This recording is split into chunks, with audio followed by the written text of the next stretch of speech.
Yesu wangu. Hapana. Jamani linakuja.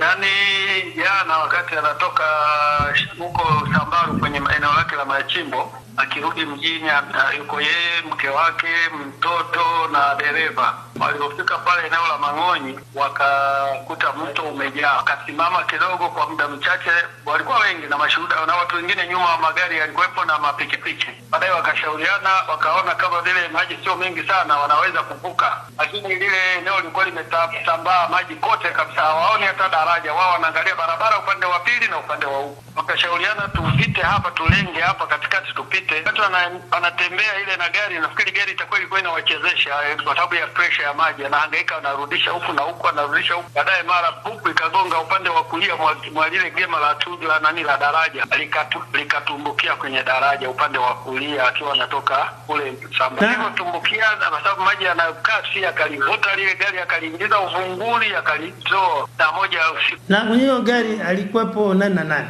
Alikuwepo yeye Yusuf Mwandami, mke wake, mtoto wake na dereva wake.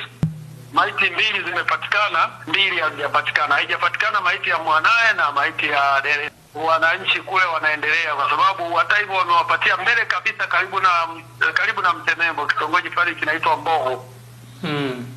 Zaidi ya kilomita 30 kutoka pale walipopatia ajali. Kwa hiyo wale wachimbaji wote wa kule Kurunda kule wametanda mto wote uanzia huko mbele, wanazudi, wengine wanaenda mbele, kwa sababu ule mto huo una tabia kuingiza maji na kutoka, yanabaki machache. Kwa tungeweza kupata taarifa kidogo ya kuhusiana na watu waliofariki 4 kwa gari kutumbukia. Bosi kwenye kikao kidogo.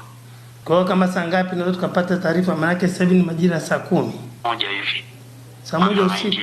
Saa 1 usiku. Maana yake sasa imeshakuwa muda mrefu, toka saa 6 tulikuwa tunaulizia, wanasema atatupa. Ndio kwa kizito.